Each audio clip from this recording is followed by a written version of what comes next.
Good evening and welcome to tonight's webinar on primary care office-based ultrasound, presented in collaboration by the AIUM, the American College of Physicians, and the Society of Ultrasound and Medical Education. Tonight's speaker is Dr. Richard Hoppmann. During this presentation, participants will learn about how to incorporate ultrasound into primary care practice. The AIUM is accredited by the ACCME. This webinar is designated for 1 AMA PRA Category 1 credit. Credits for this webinar are approved for physicians, sonographers, and radiologic technologists. Participants who complete the post-test with a grade of 70% or higher will be awarded 1 CME test credit.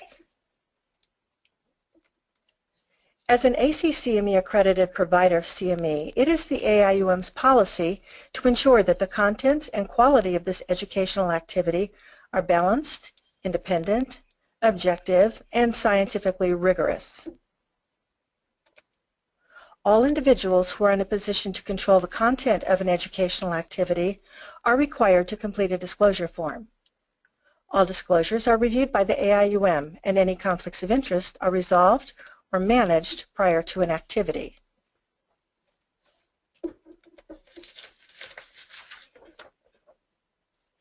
Disclosures for individuals involved with planning and presenting this activity were provided in the email you received.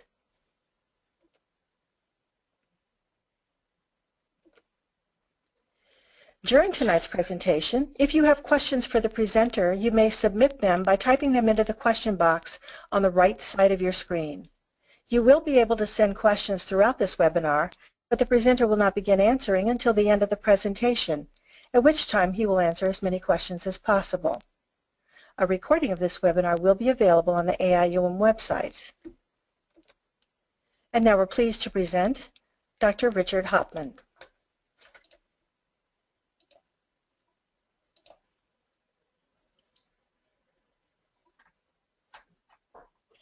Hello, I'm Richard Hoppmann. I want to thank you for joining us for this webinar on primary care office-based ultrasound. Ultrasound is a rapidly growing area of medical practice and has something to offer almost every practitioner, but especially the primary care provider who's on the front lines diagnosing and managing a wide variety of medical problems every day. As mentioned, I have no relevant financial relationships to disclose, and listed are the objectives. So we'll get started. Why ultrasound in primary care? Ultrasound is a safe diagnostic imaging modality with no ionizing radiation. It can be used to complement the physical exam, expand the physical exam, and enhance diagnostic accuracy. Point-of-care ultrasound applications have increased dramatically in recent years and cover many primary care clinical scenarios. In fact, ultrasound is now the #1 imaging modality in the world. Why now? Medical ultrasound has been around for over 50 years, but there's really been a revolution in ultrasound and digital technology. And it's resulted in machines that are smaller, meaning they're portable and can be taken virtually anywhere. They're cheaper, making them more accessible to providers. And they're smarter. And by smarter, I mean much more user-friendly. The quality of the digital images are absolutely superb. They also have presets. So if you want to do the thyroid or the heart, or you want to do the abdomen, you would set that preset, and automatically the machine will set things like gain, focus, and depth to give you the optimal image. Then you can fine-tune beyond that. So much more user-friendly, much easier to use. We have laptop or hand-carried devices, and these machines actually rival the large, expensive machines, both in terms of quality of image as well as functionality. We also have tablets with plug-in probes. There are wireless probes as well. And more recently, we have pocket devices. The first one was introduced in 2007, and the quality of these devices continues to go up. So now you have a machine that you can slip into your pocket and take virtually anywhere.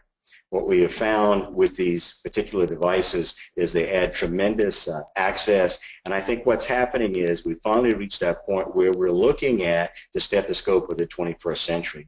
What's wonderful about all these devices is they also have battery support and can be run on batteries for probably about 2 or 3 hours, so they can be used virtually anywhere.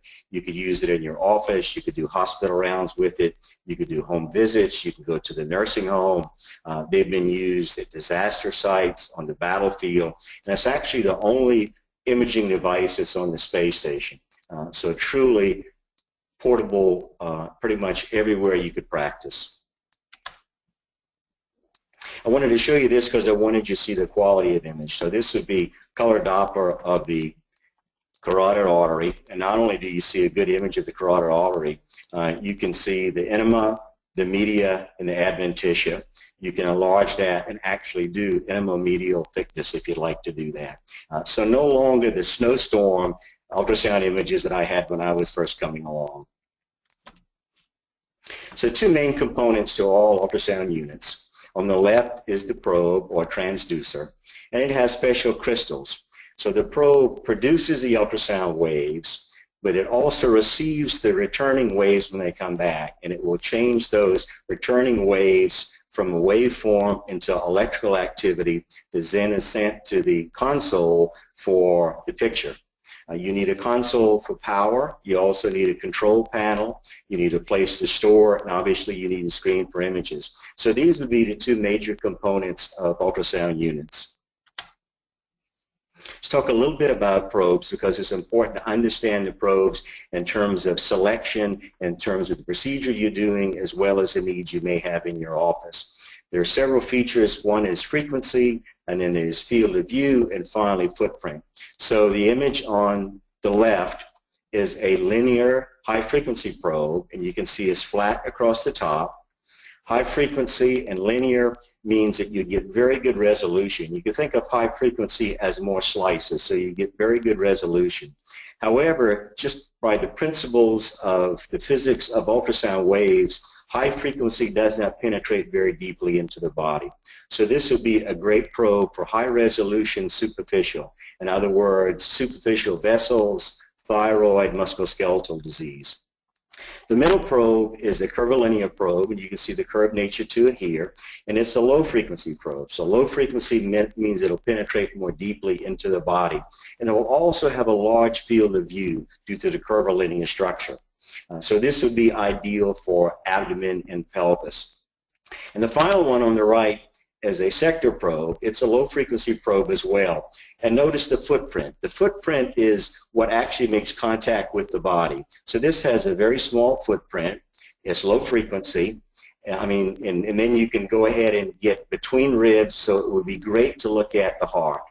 So we have probes that will give you high resolution, superficial structures, deep structures with a large field of view, and a great structure to look at the heart and get between the ribs. There are a number of modes of ultrasound. V mode is what we typically think of, and it is a brightness mode. M mode is mostly for motion, and there are several Doppler modes. So let's take a look at this image. This would be a V mode still image, and you can see it's flat across the top, so this would be a linear probe, but you see the very, very good resolution.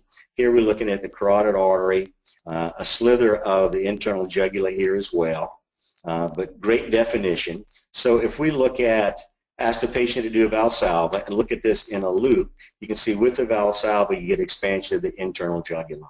So this is a great way to really look at the anatomy and the physiology as well.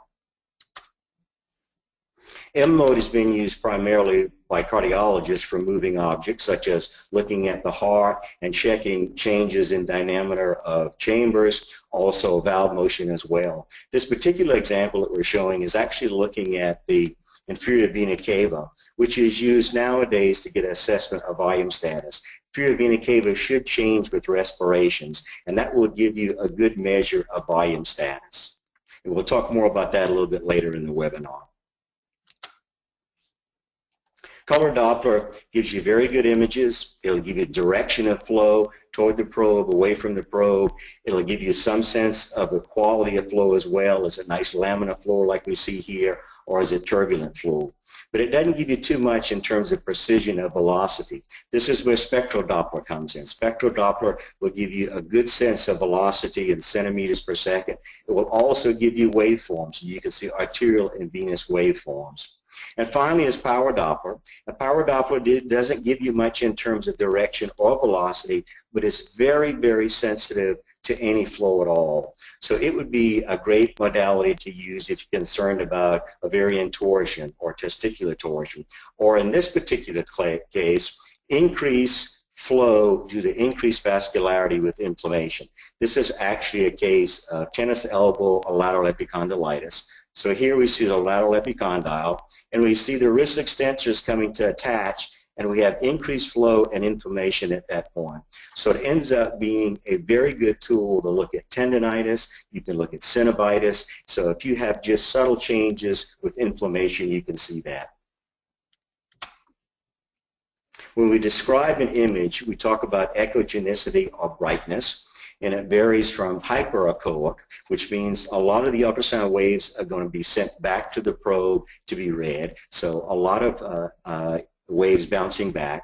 And then you have anechoic, which means that you get very few waves that will be bounced back to the probe, so it will be dark or even black. So you can think of hyperechoic as bone with a lot of the waves bouncing back, or you can think of fluid where the ultrasound waves will go through the fluid. It's also a relative scale. So we talk about hypoechoic, meaning it's darker than the surrounding tissue, and we talk about isoechoic, which means it's the same. So let's take a look at abdominal B-mode image here, and we know it's curvilinear. We can see the curve up in here. This would be a great view to start with if you were looking at the abdominal aorta. You need a landmark, and we're going to use the bone of the spine as our landmark. And notice how bright it is, because the ultrasound waves are coming down, hitting this, and many of them are coming back, which will give you a bright image. When we look at images, this would be a transverse image. The top of the image is always going to be where the probe touches the body. And if we have the marker pointed to the right, which is tradition, this will be the right side of the patient, this will be the left side of the patient, very similar to looking at a CT standing at the foot of the bed and looking up at the patient. So we have the spine with hyperechoic bone with some shadowing behind it, because not many ultrasound waves are going to go through the bone, so it's going to be dark behind it. We have the aorta just left of the midline, inferior vena cava just right to the midline, and they are black or anechoic because they have fluid in them. If we look at abdominal muscle, it will be hypoechoic relative to the composition around it. So we've got a nice image here of the abdomen, and we can tell how deep we are into the body by looking at the scale off to the right. So this would be 5 centimeters in, 10 centimeters in here. This was a very important paper for point-of-care ultrasound. This came out in 2011 by Moore and Copel. And it's a nice review of definition of ultrasound, applications of ultrasound, guided procedures as well. It was great because it reached a very large audience, and it was also in one of the premier journals of internal medicine. I highly recommend you review this article. So let's define point-of-care ultrasound or focused ultrasound. These are quick, focused exams, not comprehensive ultrasound examinations. We're certainly not trying to turn everybody into radiologists or cardiologists. These are very practical, quick exams that you would perform in your office. The healthcare does the examination, interprets the examination at the bedside, gets that information where they need it, when they need it. And they usually have a binary clinical question, yes or no. Does the patient have a pericardial effusion? Do they have aortic aneurysm? Is there a gallstone to help explain the right upper quadrant pain? It's also a very valuable point-of-care diagnostic tool to complement the physical exam. You can get more information than the standard physical exam. It can be more accurate than the standard physical exam, so it really does complement the physical exam. Does not replace the physical exam. What I want to do is go over a number of cases. So the first will be new patients you're seeing with a 53-year-old with a history of hypertension, and you would like to see if there's any end organ damage to the heart. For example, does he have left ventricular hypertrophy? So we'll use a parasternal long axis view. which is a relatively easy view to capture. And we look at normal on the left, and it's a sector probe. So sector probe gives you that pie shape with a small footprint. We're touching the just to the left of the sternum here, and we're looking at the long axis of the heart. So as we come through the skin, first chamber we will hit will be the right ventricle, then we'll hit the septum, then we'll hit the left ventricle, then we'll hit the posterior wall, and this bright subject here is the pericardium. It'll be thick and fibrous, so you're going to get many waves that'll bounce back, so it becomes hyperechoic. We see left atrium here, mitral valve here, aortic valve here, going up into the aorta. So we see the thickness here of the septum and posterior wall, and they should be around a centimeter. If we were looking for left ventricular hypertrophy, as your patient has, we see marked thickening of the septum and the posterior wall in a concentric fashion. So yes, your patient does have end organ damage. And one of the things we have found really valuable with ultrasound is an opportunity for educating the patient. You can look at the image with the patient, and you can have the discussion. It looks like your high blood pressure is already affecting your heart. See, this muscle is thicker than it should be. This could eventually lead to heart failure. And one of the things we're finding, and others are finding as well, is this is likely to increase compliance with medication, change in lifestyle as well, and habits. So a very, very good teaching modality with your patients. So here's a patient that comes to you, 47-year-old male, just returned from a cross-country visit to his parents, long flight, presents to the clinic late Friday afternoon with a swollen right leg. You would really like to know, does this patient have a deep venous thrombosis or not? You may not have access to a vascular lab late on Friday afternoon, or you may not even have one in your community, but you sure would like to know if he has a deep venous thrombosis or not. So you can do a 2-point compression test for DVT. So we're going to use a linear probe here, and we're going to be transverse across the vessel, and we're going to apply pressure. We see femoral artery pulsating here, we see femoral vein, and as we press, the femoral artery may compress just a little bit because of the pressure, but we should be able to totally compress the vein. If we can't, there may be a thrombus sitting in there. So let's take a look at what normal would be. So we totally compress the vein, and so there's no thrombus there. And your patient, we try to compress, and we can't compress completely. In fact, you can even see some thrombus formation here. So you would then treat that patient appropriately for deep venous thrombosis. You made that decision on Friday afternoon in your office.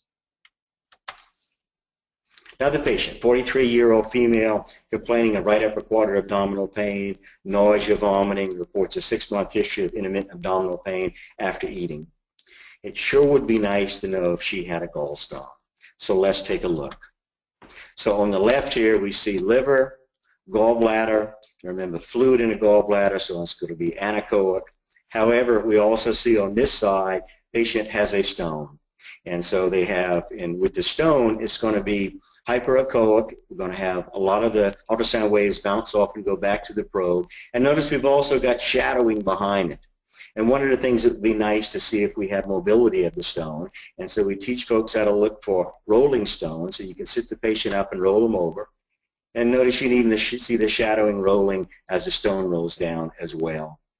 So there you were able to make that diagnosis in your office with a patient with chronic problems. You know, one of the beauties, I think, of ultrasound is that you get the clinical information you need at the time you're seeing the patient. You don't have to wait for scheduling a study to be done, have the report of the study done, have the patient come back or a phone call. You have that information that you need to provide the best care to the patient right there when you need it. Now the patient, 59-year-old smoker, comes to the office with shortness of breath and fatigue. Are the symptoms due to heart disease, lung disease, both, or there's something else going on? So we see normal heart function on the left here. Again, we've got a peristernal long axis. And we can look at nice contractility or squeeze of the left ventricle. We see normal size and shape of the left ventricle. We see normal size of the left atrium relative to the aorta through the cardiac cycle. And notice the anterior mitral valve leaflet, which is right here, it just about touches the septum, all of those being normal findings. However, in your patient on the right, we have an enlarged globular left ventricle. We have an enlarged left atrium. We have very little excursion of the anterior mitral valve leaflet toward the septum here. And we have very little squeeze of the left ventricle. We have significant heart failure in this patient. So here's another example of you do an assessment very quickly in your office to get a sense of what might be the origin of the shortness of breath and fatigue. This is also another great example of how you can go over the image with the patient. You can also have a normal they can look at as well, and you can explain heart failure, and you can explain why you might need to have 3 medications. Your heart isn't squeezing very well. We need to give some medication to help increase the contractility. You've got a lot of fluid in there. We need to get some of that fluid off and need a diuretic. And the heart's working very hard, and if we could lower the pressure downstream and open things up, we'll get much better function. So very difficult to explain that in words, but I believe strongly in that a picture says 1,000 words. So it really does help patients understand what's going on, and patients absolutely love looking at their own image, and it means so much to them when they see their heart and they understand now what's going on. There's not been done much in lung ultrasound until recently. People have used ultrasound to look for pleural effusions. Air is considered the enemy of ultrasound because air is so different than the surrounding tissue. Virtually all of the ultrasound waves will bounce off immediately out of the air. It's one of the reasons why you use gel when we have the probe, because we don't want any air to get between the body surface and the probe, because all the waves will come back. So it's felt like there's air in the lung. There's really not a whole lot to be seen. But we do know that if you have pleural-based lesions, or if you have lesions that extend to the pleura, yes, you can see them. We also know that there are normal ultrasound artifacts, and there are abnormal artifacts that go along with pathology. We know now that there's a wealth of information in lung ultrasound. So this would be a normal lung ultrasound. So you can see the probe is pointing toward the head. And so in this particular longitudinal view, the left side of the screen is going to be cephalic toward his head and caudal to the right side. So this would be the upper rib, this would be the lower rib. We're crossing 2 ribs. And this bright line going back and forth is a pleural line. So that's the visceral and parietal pleura sliding across each other. And these are what we call reverberation artifacts, these horizontal A lines, and they would be normal. So this would be a normal lung. If you had air get between those 2 layers of the pleura, you will lose the sliding. For example, if we look at this image, there is no sliding. We've got a pneumothorax. So very, very quickly, actually in a matter of seconds, you can make the diagnosis of pneumothorax. It could be from trauma, it could be spontaneous, it could be a post-procedure as well. So a very, very quick way to assess for pneumothorax. So horizontal A lines would be normal. If you have a pathological process, and in a pathological process, what happens is you change the ratio between air and normal lung tissue. So if you change that ratio, you will create what's called B lines. And these are vertical lines, bright lines that go all the way from the top to the bottom of the screen. And they indicate that there's something different about the lung, that there may be fluid, such as pulmonary edema, or they may be interstitial fibrosis. So it's a great way to look for these. So here you have an example of the pleural line, and from that pleural line is going to be these B lines, and lots of B lines. So this would be very consistent with pulmonary edema. One of the things that we also know is these B lines are very responsive to changes, so you can follow progression and resolution, either in an acute or chronic state. Another ultrasound application that's become very, very common is an assessment of volume status. And what we do is to look at these, so we have the probe here, we look at the inferior vena cava, liver here. So the inferior vena cava, as it comes up and dumps into the right atrium, up in this area is very sensitive to volume changes with respiration. The normal inferior vena cava should be about 1.5 to 2 centimeters, and it should collapse about 50% or so with respirations. That means we have normal volume. So this would be normal volume. So head's going to be up here. We have the inferior vena cava. We have about the right size. We have compressions. Over on this side, we have significant depletion, volume depletion. A very small inferior vena cava with total collapse with respirations. On the other side, we have volume overload, where we have a dilated inferior vena cava with very little collapse. So this is a very, very good tool to use for volume status. There are many situations. Do I give fluid? Do I not give fluid? How dehydrated are they? How much should I give? So this is a very good way to get assessment of that very, very quickly. Now, Bruce Kimura and his group have come up with a quick assessment. He calls it the CLUE protocol, cardiopulmonary limited ultrasound examination, where he combines these three components. So over on the left, we're doing that quick look at the heart for the size of the left ventricle, excursion of the anterior mitral valve leaflet. We're going to look at the size of the left atrium and the squeeze. We're going to look at the lungs for bead lines, and then we're also going to look at the inferior vena cava for size and collapsibility. This correlates very, very well with comprehensive studies for failure, including full comprehensive echoes. So this is a quick assessment. All three of these you can learn to do, and you combine the three of these, and you can do this total assessment in about 3 minutes. So you've got a great assessment of that patient in your office that you're trying to manage with heart failure. And as you know, the burden of congestive heart failure on the system is very, very large. So if we can better manage those patients, have a better sense of what's going on, adjust their medications, their diuretics, we can improve their quality of life, we can decrease admissions and readmissions, we can decrease healthcare costs as well. And all three of these can be learned relatively easily with practice.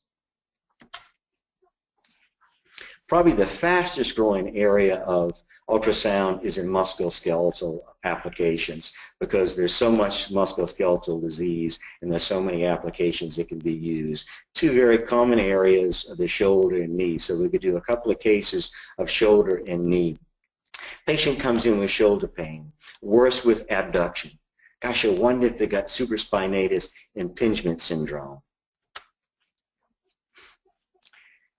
So we anchor the probe on the acromion, and you can see the acromion that's going to be bright because it's bone with shadowing behind it.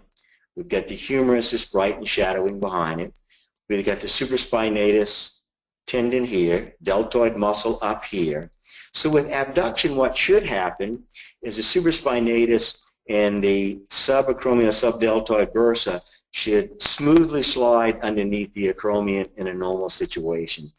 If you have impingement, they're impinged upon by the acromion, they will bunch up. In fact, the bursa may actually balloon up, trying to be forced underneath the acromion, and it can't.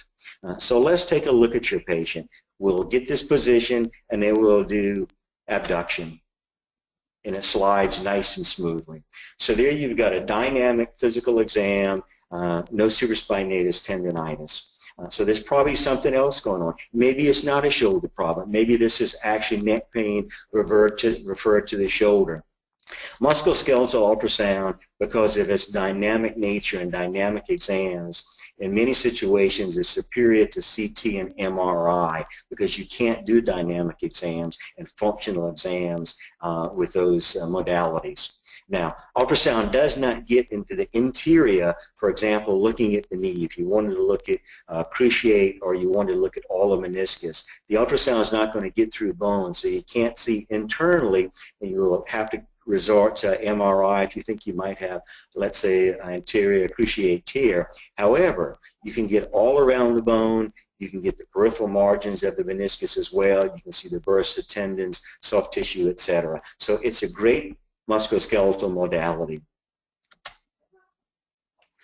I put this in to show you that anatomy is changing since the days of Rembrandt.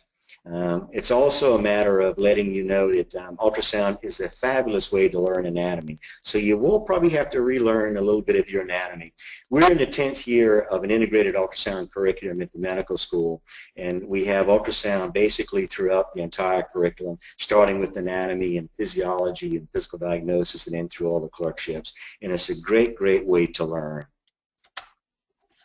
So here you have a 67-year-old neighbor, found unconscious, blood pressure very low, smoker, has a long history of high blood pressure, is rushed to the hospital, cannot be resuscitated. Cause of death, could his death been prevented? He had abdominal aortic aneurysm, and you can see from the measurement down here, his aorta was 4.7 centimeters, and he ruptured his aorta. Normal aorta should be this size. And we know that if you have rupture of aortic aneurysm, especially outpatient-wise, the likelihood of survival is very, very small. That's why it's recommended that for targeted populations that you do ultrasound screening. What a great service to be able to provide to your patients in your office. And also it gives you a chance to discuss the findings with that patient as well. There are many things that you can measure with ultrasound, very practical as well.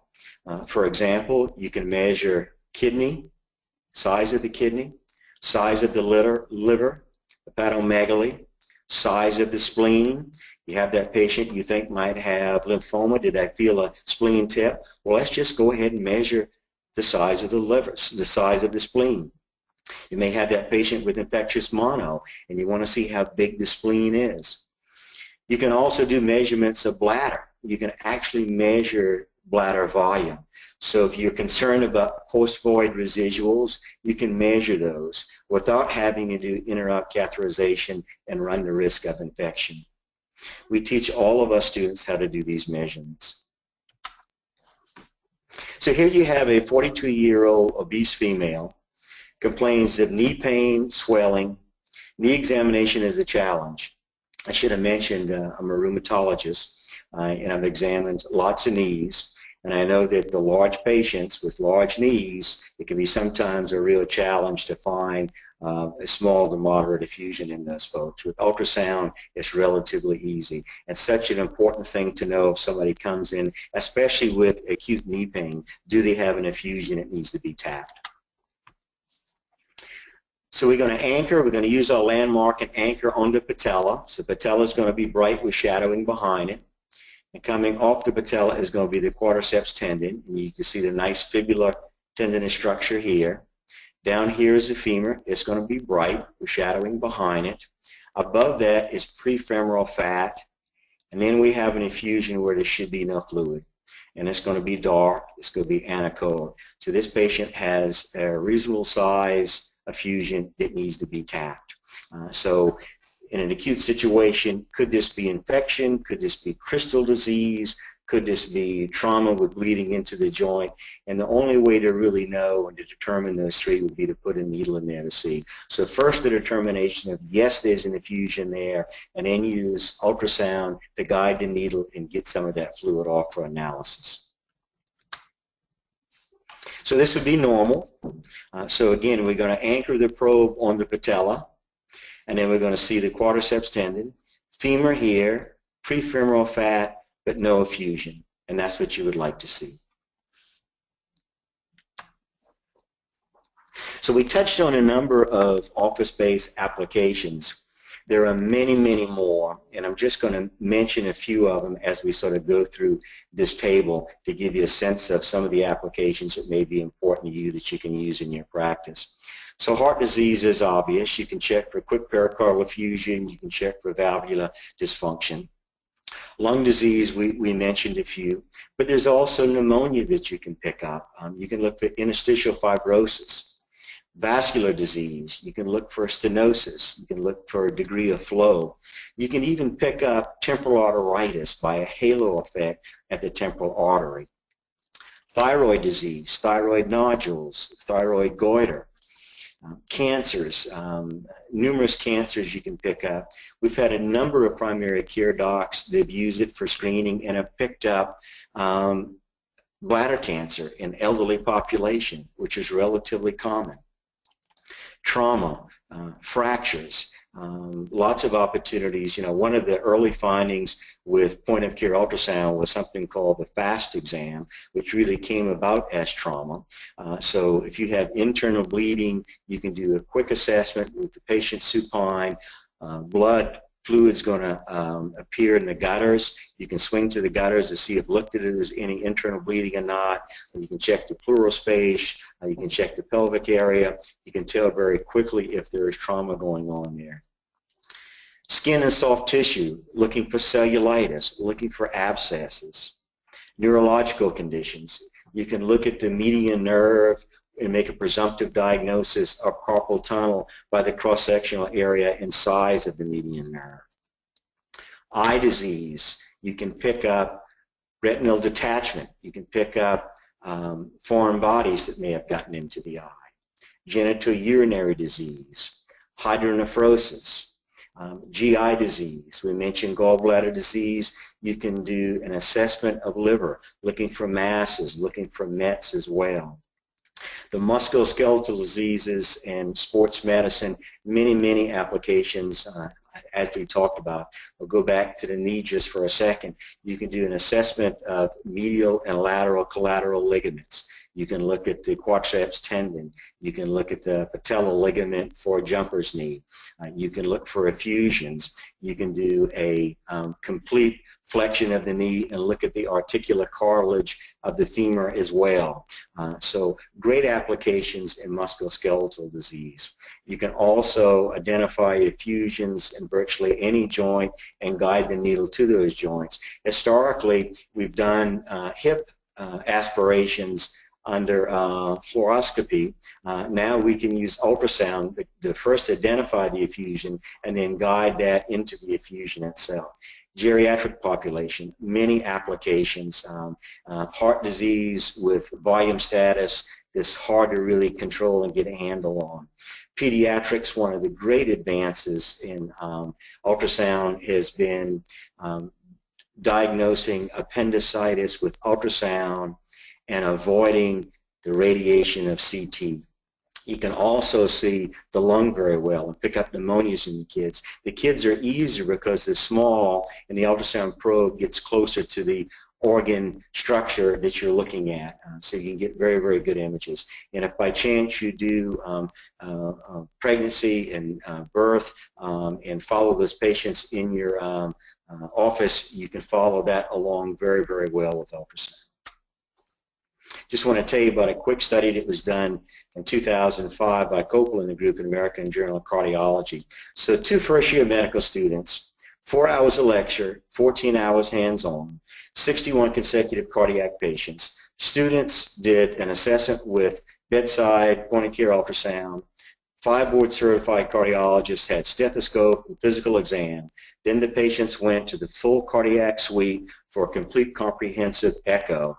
Students identified 75% of pathologies, cardiologists 49%. This is not to say the cardiologists are not doing a good bedside exam.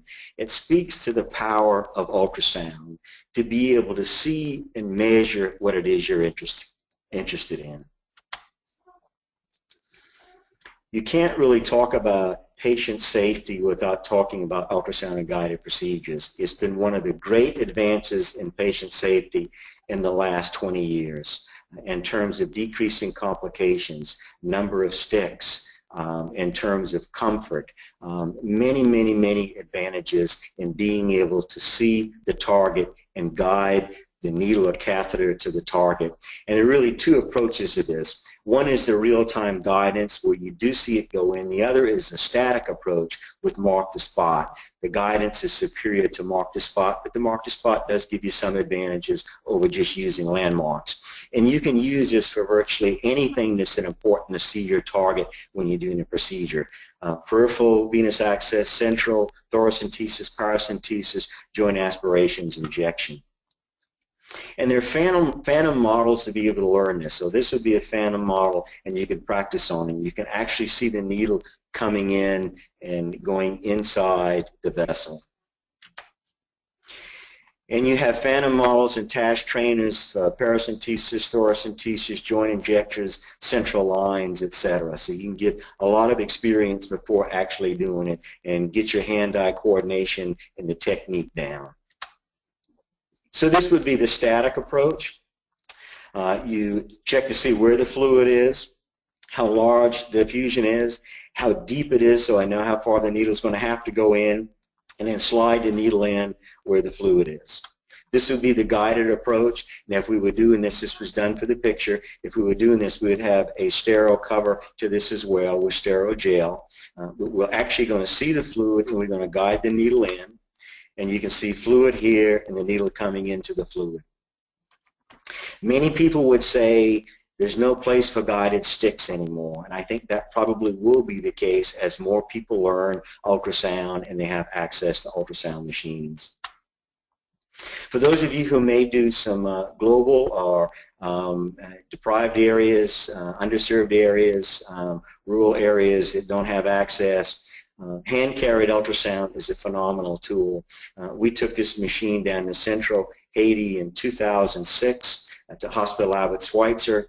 They had tremendous applications every day. It continues to be used virtually every day, all the time. Tremendous value there. We've also done work in Tanzania.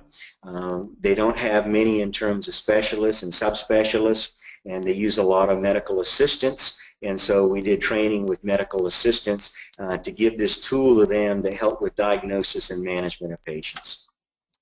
Simulation has come a long, long way in the last few years. So ultrasound simulation can help with hand-eye coordination, actually capturing images. You can add pathology. It's a great educational tool as well. And it adds the flexibility to it. Now, some of the new ultrasound systems also do assessment of the learner, so you can tell how long it took to get a good image, compare that image to an ideal image, and actually give you a score. So I think this is going to be very important when we talk about competency-based education and competency-based practice. So we've been teaching ultrasound to primary care residents and physicians, and we had a large Duke Endowment grant and trained 12 rural South Carolina practices in ultrasound. We learned a lot of lessons over the last 10 years, and I'd like to share some of those with you. And the obvious is the first one, which probably gives you a little bit of a chuckle.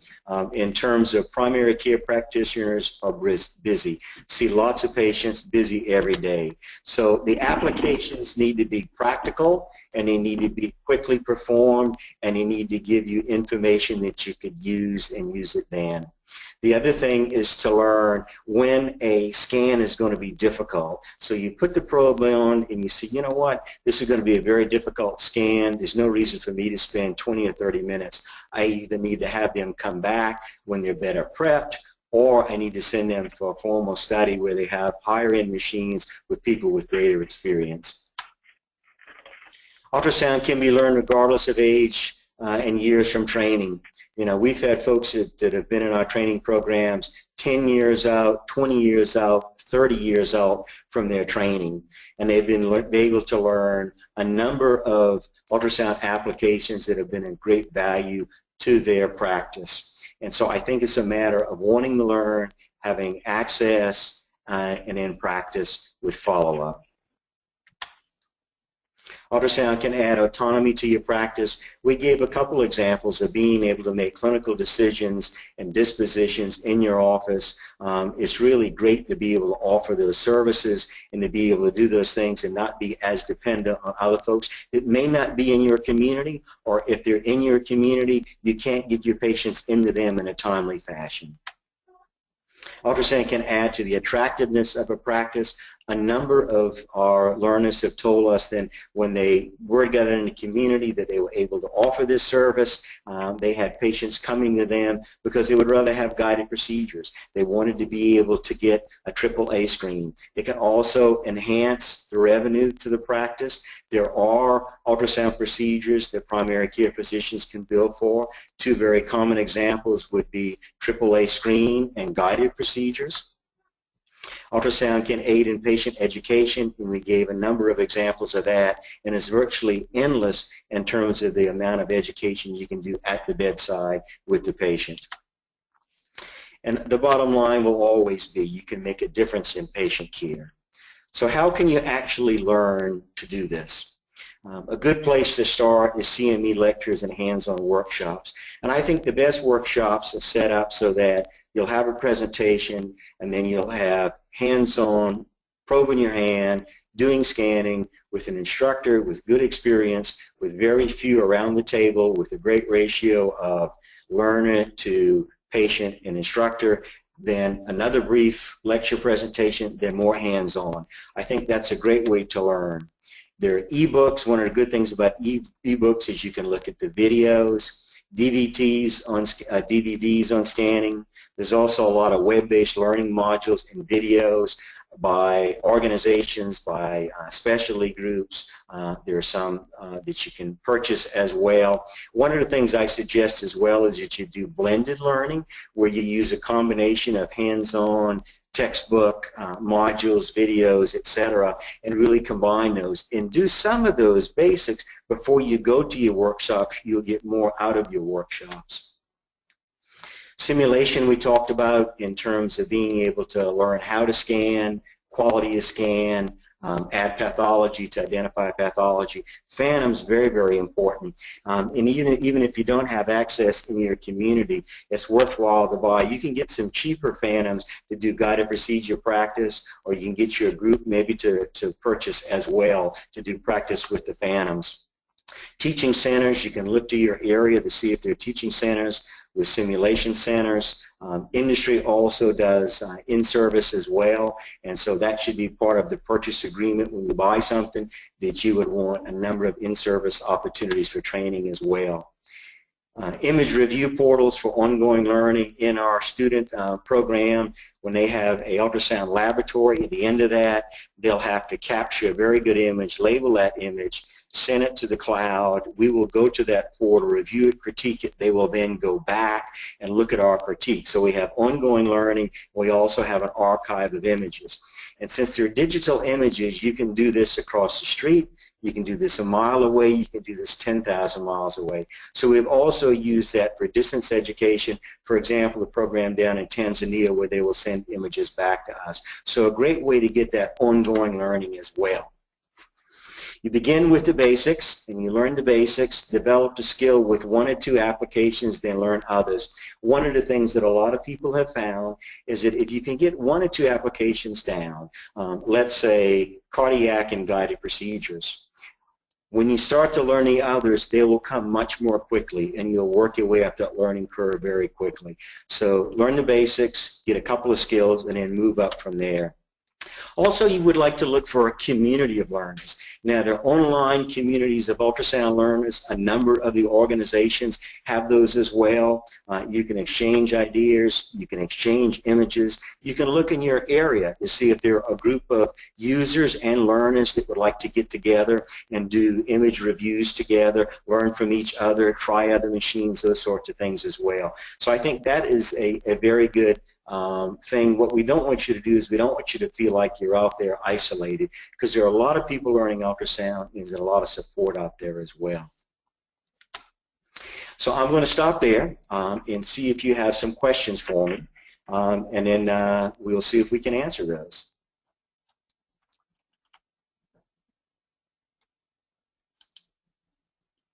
So we have a number of questions, good questions coming in. One question has to do with cost of machines, which we did not touch on, a very important concern. And that's really a range of costs. For example, the laptop devices, the cost will depend somewhat on how many features you want on the machine, how many probes you're going to buy as part of the machine. It will also depend on the maintenance contract. You always want to look at the maintenance contract as well to see what your total cost is going to be. But you can get a quality laptop device between $30,000 and $60,000. The handheld devices generally run between $7,000 and $12,000. One of the things that I would suggest that you do is to work with the manufacturers. Some have primary care discounts. Some have educational practices, which could be a plus for you. I would encourage you to try out machines and see which machines really suit your practice, your needs, and your budget as well. So I think that's going to be very, very important.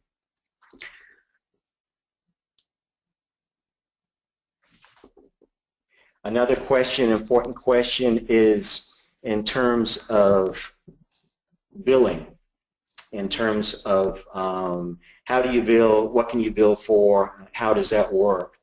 There are lots of resources available to address the issues of billing, and you can find a lot of good information on professional websites and on organizational websites. Manufacturers also have billing information on their websites.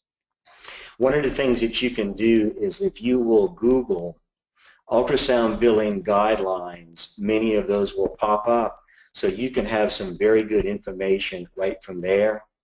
One of the things that we have found with the folks that we have trained and we keep up with is that they use ultrasound differently in their practices, so a lot of it will depend on what you plan to do. For example, some do just a few procedures, especially guided procedures, and they bill for those. Some use ultrasound to enhance the physical exam and help with patient management, so they do quick looks and they don't bill. They feel it adds value to their practice. They're doing quick exams and they feel like there's no need and they're not interested in billing. Others, especially those in rural areas without many specialists and subspecialists, have worked out arrangements with payers and insurers, and they do extensive scanning and billing. In fact, some do so much that they end up hiring a sonographer to help out with the scanning as well.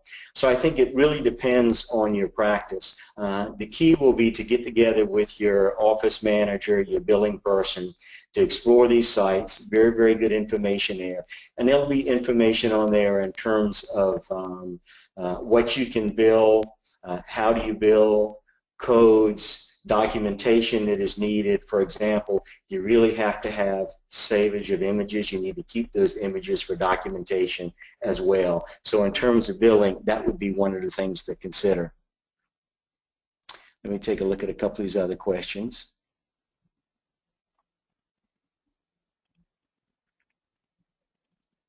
And some of those we have answered already.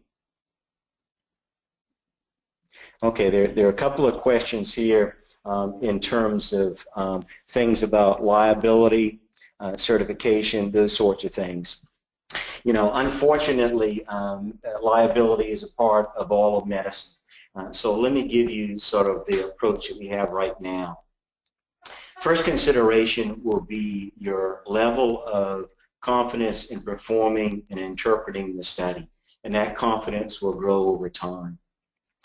Don't make clinical decisions and bill until you gain confidence in your knowledge and skill, and you know your limitations. You'll need to practice within the limitations. There are also limitations of the focused exam. It's not a comprehensive exam. And there are also limitations of the machines, the portable machines. So you really have to put it in that context. Now, Our greatest experience has been in emergency medicine. Emergency medicine, certainly in the United States, has really moved point-of-care ultrasound forward. And in 2010, they had a publication, and in that publication, they reviewed from a large law database lawsuits involving emergency medicine physicians, and they were not able to find a single case where emergency physician was sued based on performing or interpreting ultrasound examinations. Only one suit could they find, and that suit was because an ultrasound was not done in a situation when it shouldn't be done, which was an ectopic. So we're actually living in a transition period.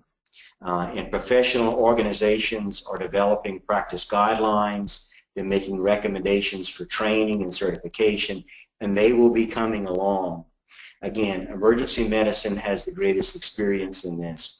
And if you go to their website, American College of Emergency Physicians, they have a lot of information, and they actually have their training protocols and how they work their way forward in terms of quality.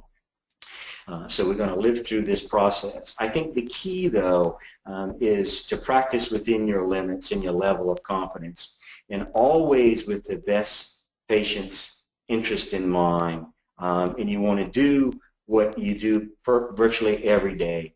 Live within your limitations, know when you're over your head, know what you're good at, know what you feel comfortable with, and always think about your patient and their best interest when you practice. And as we move forward, you'll be hearing more and more about guidelines for training and certification. Okay, let's see what else we have here.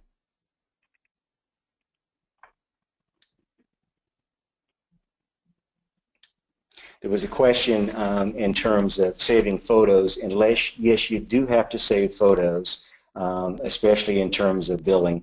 And you know, one of the things that we didn't talk too much about earlier, one of the beauties of saving images is you can, with the patient, you can check progression of disease or resolution of disease. You can document that, whether it be stenosis, left ventricular hypertrophy, those sorts of things. So images are very, very important to keep, and there are many ways you can keep images now as well. Many machines, you can keep them on the machine, you can download them to a thumb drive, you can send them to a saver, you want to make them part of the medical record. There's a question here. Let's see. There's a question about training for internal medicine residents who don't have training programs. That's one of the things that we are particularly interested in, because I think what's going to happen is virtually everything that we talked about tonight we do for medical students. There may be 10 or 12 other schools doing it at that level, but there are many, many more that are training. Then those students graduate and they get to their residency and they say, where's the ultrasound? And so there's been a great deal of interest at the internal medicine, family medicine, pediatric residency level in terms of getting programs started. One of the limiting factors right now are qualified instructors, and so I think over time that will be easier, but certainly it's one of those things that you need to do. If the person who sent that in would like to contact me, my email, I'd be happy to get some information to them. There's some wonderful websites. You know, all three of the programs that are sponsoring this, the ACP, the AIUM, and SUSME, are very interested in education and have some great information on those websites and can help make connections.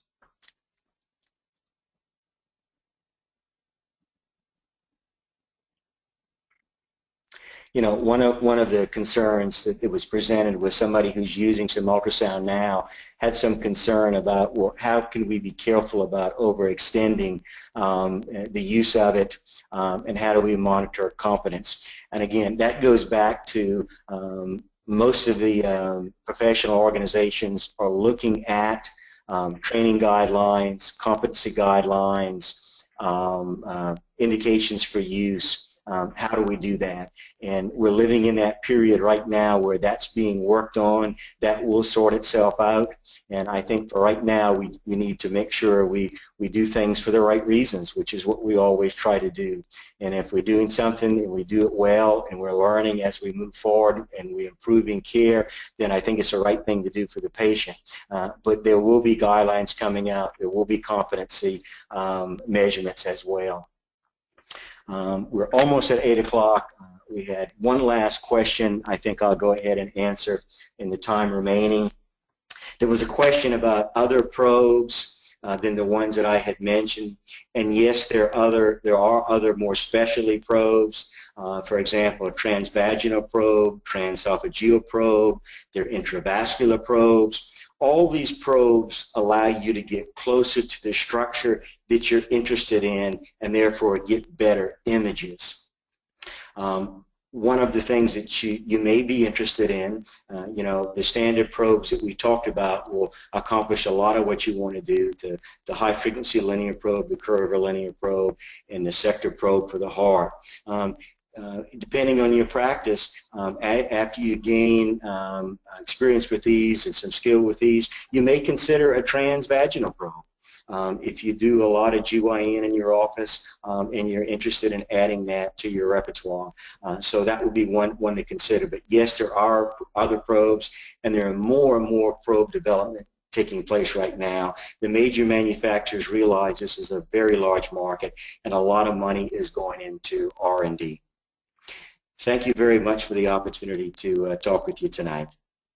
And Dr. Hoppmann, thanks so much for your presentation, and our thanks to all of you who participated in tonight's webinar. Everyone, please remember to complete the post-test and the activity evaluation. We hope you enjoyed this evening's presentation and will join us again for future webinars. Good night, everyone. Have a great evening.